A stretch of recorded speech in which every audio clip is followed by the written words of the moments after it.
All right, guys, we are back for another high school football video. We've arrived to the last week of the regular season. Can you believe that? No, Can't it's believe flying It's by. almost time It's for the crazy. playoffs. The Providence school's going to the playoffs this week. South Carolina's going to the playoffs this week. Northwestern's going to make their march to the state championship this week. Yes, I told you that. Got Scott Chadwick, Myers Park's new football coach, former Marvin Ridge coach, did a wonderful job at Marvin Ridge. Coach, I'm going to put you on the spot right out of the box. Great. And I know we talked about that, but Union County's had a lot of football coaching turnover. You guys had some really good football coaches over there, including yourself. What's going on in Union County that they turned over everybody? You know, I think if you look at each situation, I really do think each situation over there is different. You know, Justin and Blair at Weddington and Porter Ridge. I think both those guys just, you know, saw better opportunities. You know, I think if you look at their situation, certainly my situation, I wasn't necessarily looking to get out of there. I was kind of told to get out. Right. So why would you tell somebody was winning? I mean, you were winning. Well, I think what happened there, Langston, was you had a situation there where you had some people in administrative positions that really did not understand the job of a football coach and really did not understand athletics in general. And those people were put in positions to make decisions, and quite frankly, they were in positions they shouldn't have been in. Right. Well, you landed on your feet. You landed over at a really good school. This has been great. They've taken great care of me. Now, here. Myers Park has some coaching turmoil of their own. They've been through a lot of coaches and over the last few years, and you know the whole situation with Scott Stein, his illness last year, that was unfortunate, and now you're over here.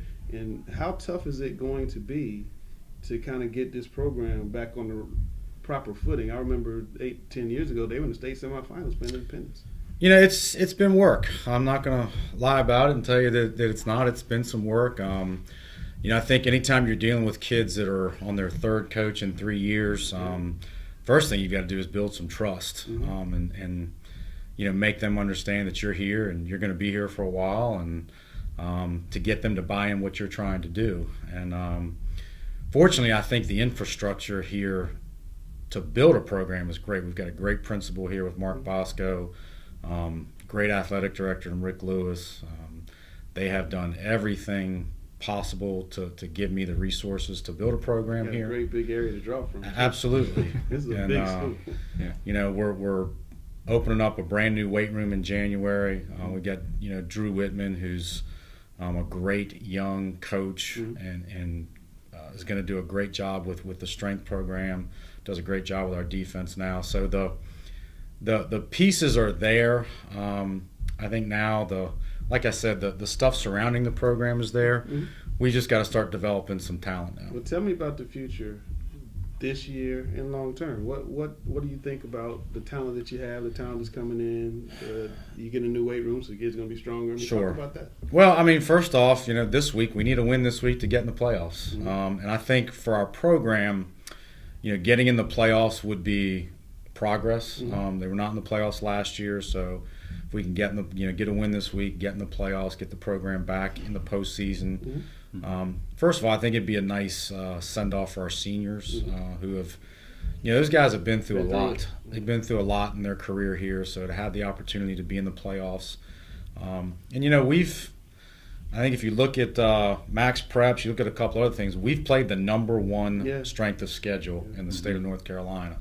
So no matter who we play in the playoffs, I don't think we're going to be intimidated because, you know, we've been through the wars already. So if we get in, we'll go take our shot, and you know, our guys won't be intimidated. Which, like I said, that'd be good for our seniors. As far as the future, you know, one of the things I've tried to do is try to build a real good relationship with our feeder programs and our middle schools, and I honestly feel really, really good about the talent that's going to be coming in this next year coming up. I think we've got some real good collection of 8th graders that are going to be coming in next year, and combine those with some of our young talent. And I think the things that we're going to do to develop them in the off season, you know, within a couple of years here, I think we can compete with the Butlers. So we're talking about the Butlers and Independences. I mean, I don't see any reason why within a couple of years we can't compete with those teams. Hotels, Yeah, Coach Evans. Yeah. You're gonna scrape your plate, Coach Evans. That's what we're talking about. Scraping your plate.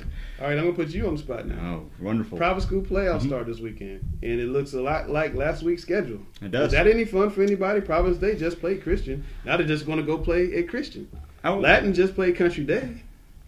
It's the same thing. Right. It's a state playoff, but it looks a lot like a conference playoff, and it only is 2 weeks. I agree. Is that right? I don't know if I could use the word right. I think you're on the record. I know.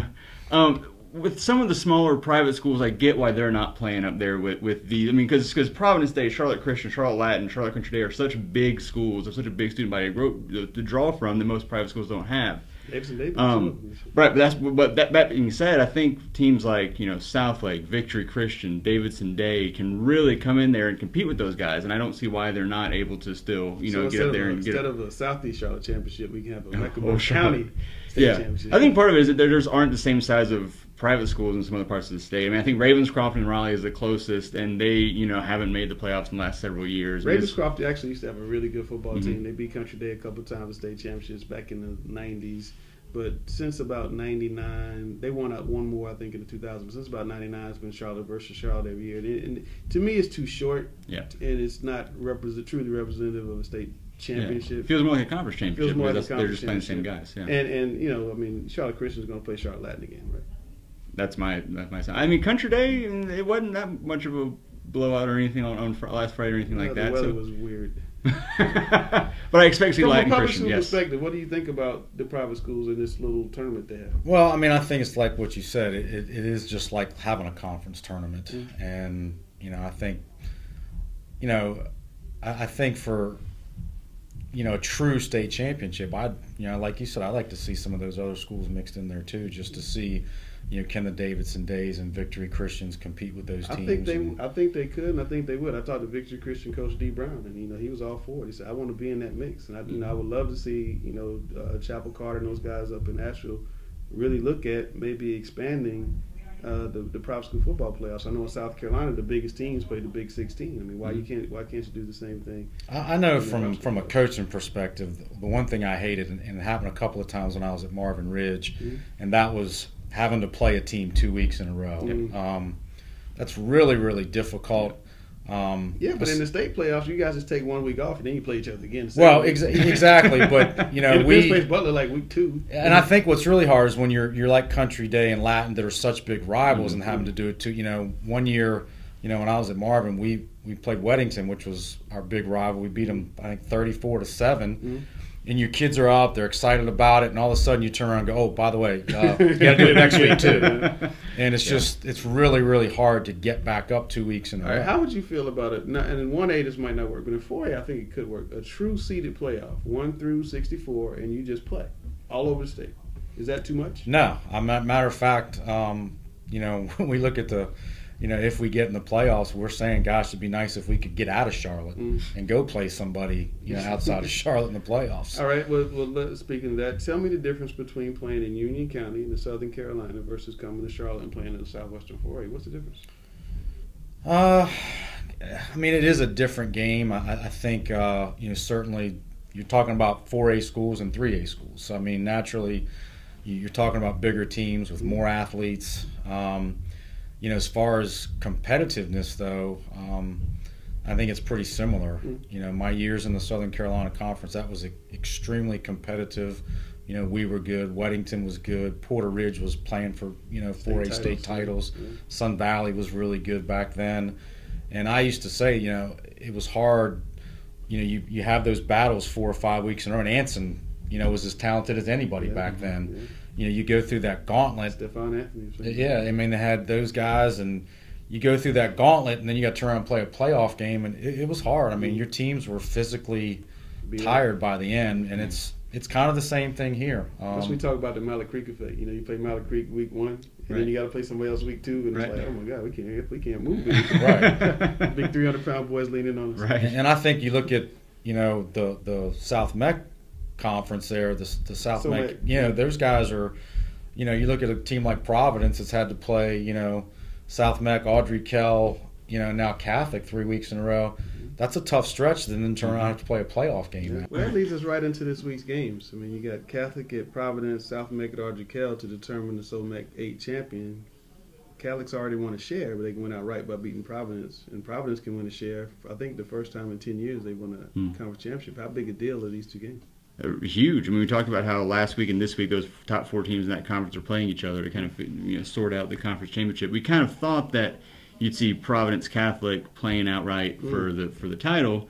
It didn't work out that way, but it was still going to be a really interesting week with, I think South Met Catholic, Providence all have some kind of chance to either get a share of it or whatever. Cal can play spoiler. They can. Yeah. And Catholics, I mean, they've made it really interesting in their 2 wins over those other 2 top teams with 3-point win against South Mac, a last-second passing touchdown against Ardrey on Friday to win that game. Just don't see Catholic pass too much. That's they probably pass 7 times all year. Yep. And then they get a W by doing it. Well, that leads us to the big game, Independence of Butler. I think this is the biggest rivalry in North Carolina, guys, because it's just as big in terms of fan euphoria as a Concord, A.L. Brown, or even Mooresville South in Lake Norman going to shut down Iredell County this week. But these two teams are always playing for something really big. They won 10 out of the 14 state championships in the highest class in North Carolina. They're always playing for the right to get there. It seems like they're always playing for a conference championship to get there. It seems like Butler's lost once to Richmond County by a point. Independence is undefeated. And to me, Coach, it looks like the best offense around against the best defense around. I think it's a classic matchup, like you said, of styles.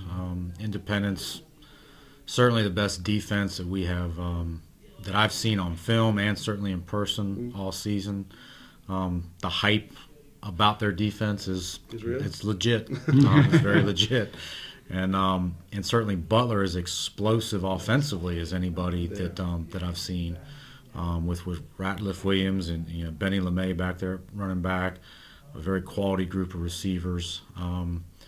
That is a contrast in styles, and I think the higher scoring it goes, probably the more it favors Butler. The lower scoring it is, probably favors Independence. How low is low?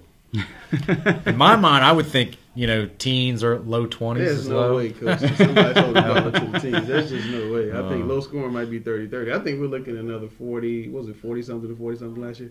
I think we're looking at another game like that, or even a Richmond game where it gets into the 50s. I just think this is going to be really high scoring. It's fun. The shame of it, only 2,500 people can go. Yeah, it's really sad, especially after the great game they had last year, where it came down to missed extra point after a crazy last 3 minutes there.